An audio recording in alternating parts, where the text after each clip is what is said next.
morning, students.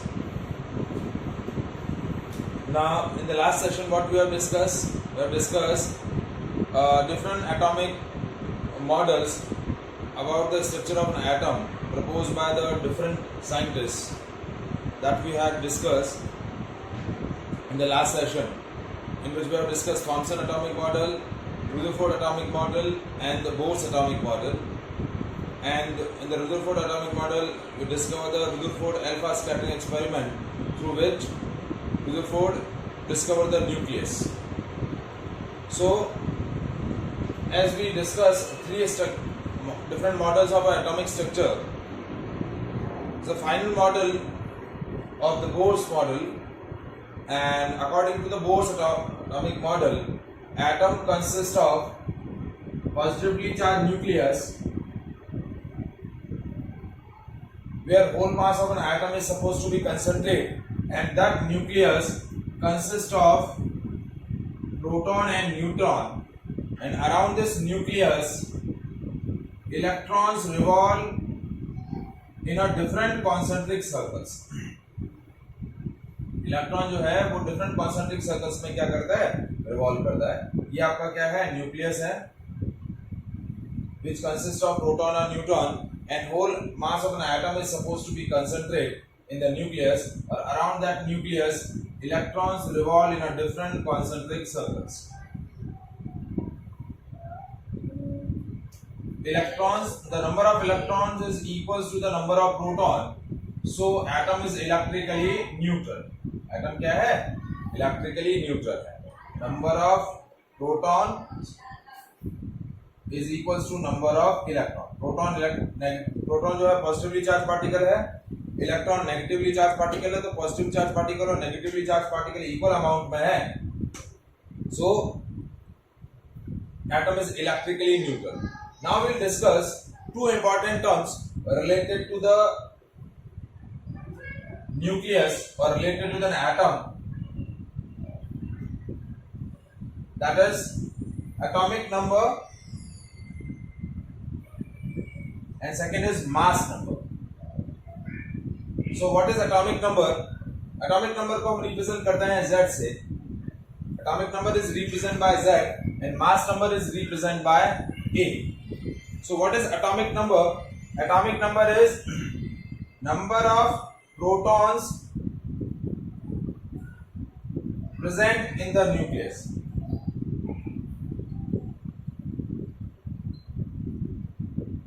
Number of protons present in the nucleus is called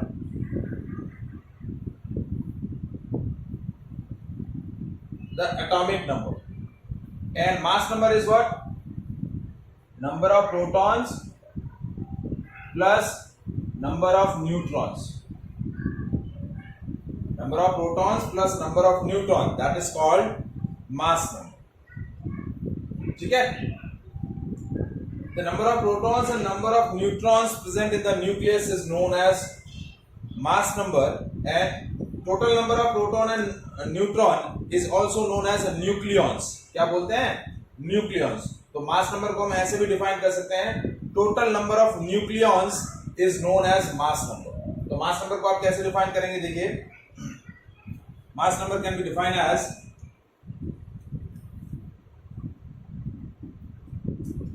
that is defined as A is equals to N plus P. ठीक है, number of neutron plus number of proton, और number of proton को आप किससे represent कर सकते हैं, N is equals to A is equals to N plus Z, क्योंकि नंबर ऑफ प्रोटॉन को हम किससे डिफाइन कर सकते हैं, एटॉमिक नंबर से. सो नंबर ऑफ न्यूट्रॉन्स क्या हो जाएंगे, A minus Z. Number of neutrons क्या हो जाएंगे, mass number minus atomic number.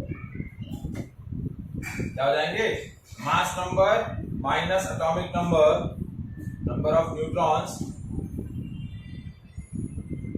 that is N, is mass number minus atomic number. A minus Z is equals to N. So atomic number is number of proton present in the nucleus. Mass number is a number of proton plus number of neutron, and total number of nucleons present in the nucleus. Nucleons क्यों बोला? क्योंकि वो nucleus में present है. That's why they are named as nucleons. क्या बोलते हैं उनको? Nucleons. Is it clear? ठीक है. Now next. Yes, क्या हुआ? Yes.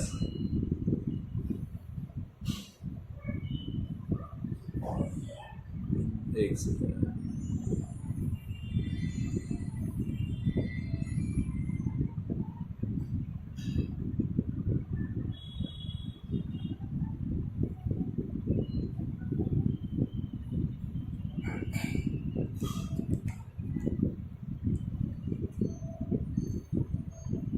Now, how to represent an element along with its atomic number and mass number? How to represent an element with its mass number and atomic number? तो इस तरीके से represent करते हैं. x ये हो जाएगा z और ये a, या फिर हम इस तरीके से रिप्रेजेंट करेंगे x z और a, z और a.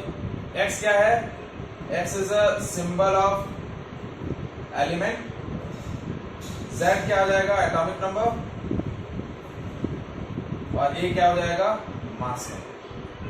नहीं, एटॉमिक मास नहीं, it is a mass number. जैसे suppose if you are give a element carbon, so carbon atomic number 6 and its mass number is 12. तो इस तरीके से आप एलिमेंट को रिप्रेजेंट करेंगे along with its atomic number and mass number, या फिर इस तरीके से. जैसे सपोज एलिमेंट है oxygen, so its atomic number is 8 and its mass number is 16. so ये हो गया oxygen. so that is a representation of an element along with its atomic number and mass number. Is it clear? Any doubt?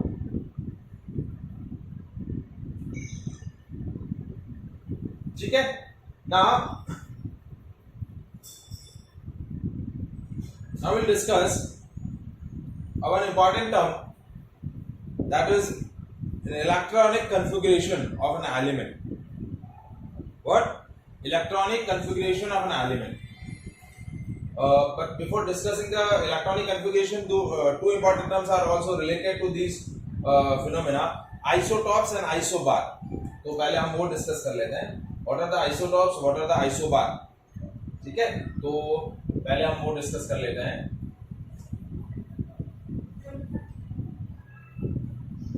तो देखिए, isotopes, iso का मतलब same और tops का मतलब position. Means those species or those element which have same position in the periodic table. Periodic table में जिन element की position same होती है उनको हम क्या बोलते हैं? Isotopes. तो how can we define? These are atoms of same element. These are the atoms of same element having iso means same, tops means position. They have same position in the periodic table. These are the atoms of same element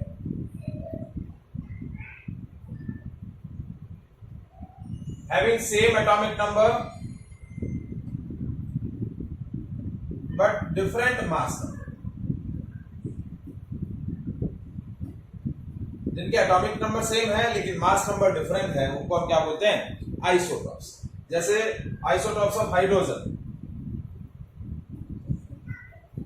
hydrogen have 3 isotopes: protium, deuterium, tritium.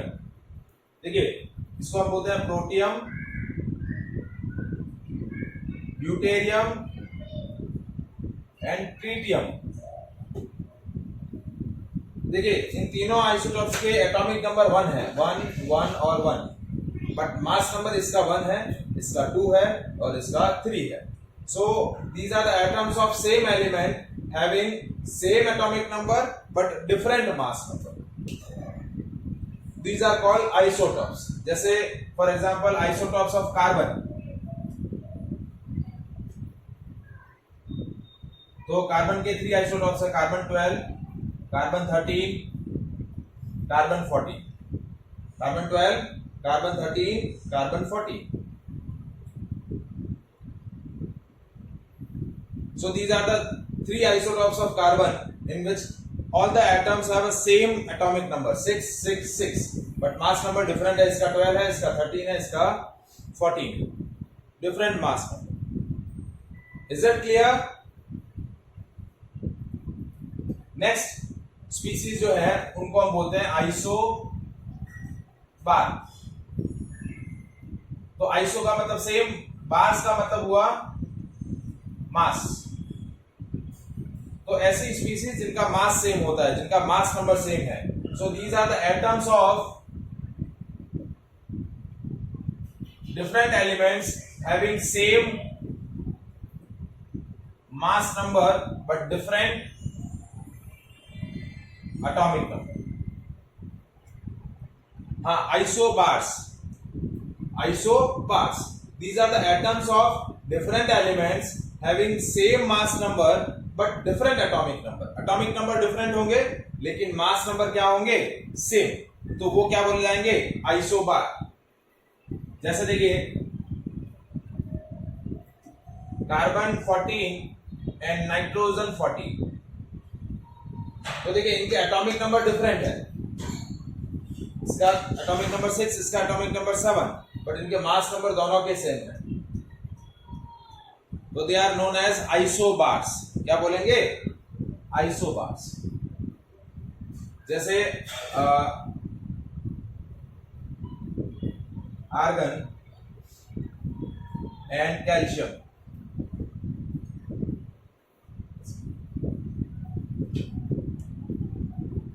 Argon and calcium both have same mass number 40 and 40, but its atomic number is 8. Argon का atomic number 18 है, calcium का atomic number क्या है? 20. Is it clear?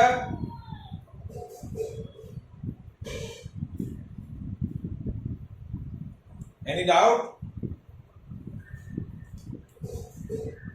ठीक है. So these are the two important species, two different kind of species which is related to atomic number and mass number. ठीक है. Now we move to the more important topic, that is electronic configuration of an element. Yes.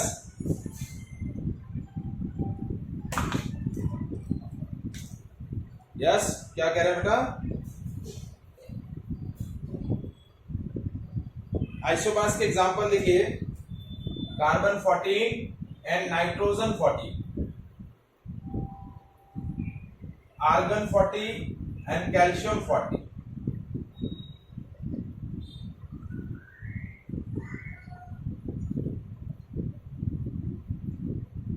Phosphorus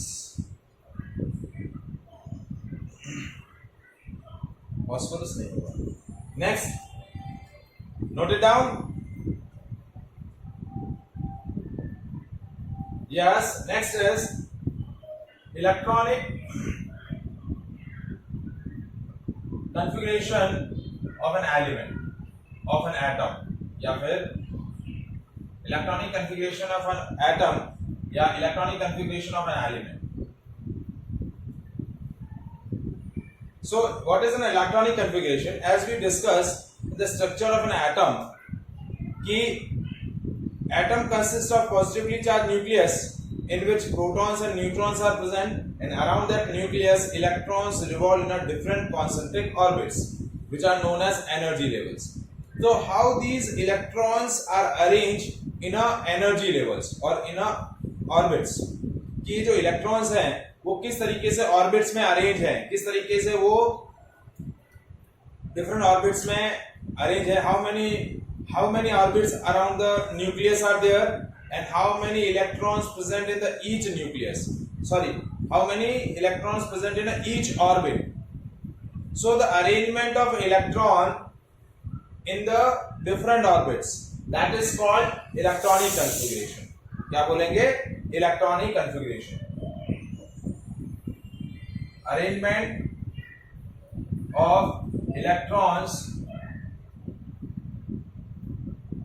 in a different concentric orbits around the nucleus. So that arrangement of electron in a different concentric circles is known as electronic configuration. अब मैंने जैसा कि last session में discuss किया था about the structure of an about the Bohr's atomic model, तो उसमें बताया था कि बोर्स ने पॉइंट डिस्कस किया था that maximum number of electron that can accommodate in a orbit is equals to 2n square. ठीक है, जैसे ये ऑर्बिट नंबर है और number of electrons in orbit क्या होता है 2n स्क्वायर. तो orbit number 1 2 n equals to 1, n equals to 2, n equals to 3, n equals to 4. इसमें पहले ऑर्बिट में मैक्सिमम इलेक्ट्रॉन कितने होंगे 2 into 1 का स्क्वायर यानी 2. सेकंड में 2 into 2 का स्क्वायर 8, 2 into 3 का स्क्वायर 18, 2 into 4 का स्क्वायर 30. सो पहली ऑर्बिट में मैक्सिमम 2 इलेक्ट्रॉन होंगे, दूसरी ऑर्बिट में 8 होंगे, तीसरी में 18 होंगे, चौथी में 32 रहेंगे. पहली ऑर्बिट को हम डेजिग्नेट करेंगे K से, दूसरी को L से, तीसरी को M से, चौथी को N से and so on. K L M N O P and so on. इस तरीके से लेबल होगा. ऑर्बिट का लेबलिंग इस तरीके से रहेगा. Is it clear? Second point which is very important that electrons whenever electrons are filled in the orbits or whenever the electrons are arranged in the orbit, they arrange according to the energies. First electrons enter into the lower energy levels, क्योंकि देखिए nucleus के around, जैसे ये nucleus है, इस nucleus के around ये जो फर्स्ट ऑर्बिट है इसकी एनर्जी सबसे कम है, सेकेंड ऑर्बिट की एनर्जी उससे ज्यादा है, थर्ड ऑर्बिट की उससे ज्यादा है, फोर्थ ऑर्बिट की उससे ज्यादा है. So as we move away from the nucleus energy of orbit increases, energy बढ़ती जाती है. तो first electron fill into the lower energy level जिसको हमने क्या बोला था ground level. Then electron as the ground level is completely fill, ground level मतलब पहला लेवल, तो पहले लेवल के अंदर 2 इलेक्ट्रॉन आ जाएंगे. जैसे 2 इलेक्ट्रॉन फिल हो जाएंगे उसके बाद इलेक्ट्रॉन सेकेंड लेवल में जाएंगे. जैसे सेकेंड लेवल फिल हो जाएगा then electron goes to the third level. जैसे थर्ड लेवल फिल होगा then electron goes to the fourth level. Means electrons are filled in the orbit according to energies. Means first electron goes into the lower energy level, then electron as the lower energy level is completely filled then electron goes to the higher energy level. पहले electron lower energy level में जाएगा फिर higher energy level में जाएगा. Is it clear? तो इस तरीके से क्या होगा आपका शेल के अंदर या ऑर्बिट के अंदर, ऑर्बिट को क्या बोलते हैं शेल भी बोलते हैं. क्या बोलते हैं? It is also known as shell. तो electrons fill in a orbit और in a shell according to the energies. पहले इलेक्ट्रॉन लोअर एनर्जी लेवल में जाएंगे फिर हायर एनर्जी लेवल में जाएंगे और मैक्सिमम नंबर ऑफ इलेक्ट्रॉन ये रहेंगे इस अकॉर्डिंग. और थर्ड जो पॉइंट है वो इंपॉर्टेंट है कि the maximum number of electron that can accommodate in outermost shell is 8. Outermost shell जो होती है किसी भी एटम की या किसी भी एलिमेंट की, जो आउटरमोस्ट सेल होगी उसमें मैक्सिमम कितने इलेक्ट्रॉन्स होंगे 8 इलेक्ट्रॉन्स. उससे ज्यादा इलेक्ट्रॉन्स नहीं होंगे. So and that rule is known as octet rule. तीन पॉइंट आपको याद रखने हैं. यस मैं बता रहा हूं. देखिए थर्ड रूल क्या बोल रहा है that if an atom consist of fix number of orbits, fix number of shell. जैसे एक एटम है जिसके पास 2 शेल है, तो पहली शेल क्या बोली जाएगी ग्राउंड लेवल, दूसरी शेल क्या बोली जाएगी फर्स्ट लेवल, लेकिन उसी शेल को मैं क्या बोलूंगा, आउटर मोस्ट शेल भी बोलूंगा, क्योंकि उसके अंदर 2 शेल है, तो सबसे पीछे वाली जो लास्ट शेल होगी वो क्या बोली जाएगी, आउटर मोस्ट शेल। तो आउटर मोस्ट शेल के अंदर किसी भी एलिमेंट की जो आउटर मोस्ट शेल होगी, जैसे ये न्यूक्लियस बनाया मैंने, इस न्यूक्लियस के अराउंड ये फर्स्ट ऑर्बिट फॉर्म करी, ये सेकेंड ऑर्बिट। तो यदि मैंने किसी बोला कि किसी एलिमेंट के अंदर 2 ऑर्बिट है, तो ये जो लास्ट वाली ऑर्बिट होगी इसको हम क्या बोलूंगा, आउटर मोस्ट ऑर्बिट, या फिर it is also known as valence orbit या वैलेंस शेल। क्या बोलूंगा, किसी भी एलिमेंट की जो आउटर मोस्ट शेल होगी, सबसे लास्ट वाली जो शेल होगी, that is known as outermost shell और वैलेंस शेल। और इस वैलेंस शेल में जो इलेक्ट्रॉन प्रेजेंट होंगे उनको मैं क्या बोलूंगा, valence electron. Number of electrons present in valence shell is known as valence electron. ठीक है, जैसे पहली ऑर्बिट है, इसके अंदर 2, दूसरी ऑर्बिट में मैक्सिमम कितने हो सकते हैं, 8 हो सकते हैं, क्योंकि आउटर मोस्ट ऑर्बिट में मैक्सिमम कितने हो सकते हैं, 8 ऑर्बिट, 8 इलेक्ट्रॉन क्या हो सकते हैं, 8 इलेक्ट्रॉन्स। Is it clear? और इन्हीं 8 इलेक्ट्रॉन्स को मैं क्या बोलूंगा, वैलेंस इलेक्ट्रॉन बोलूंगा। क्यों? क्योंकि इस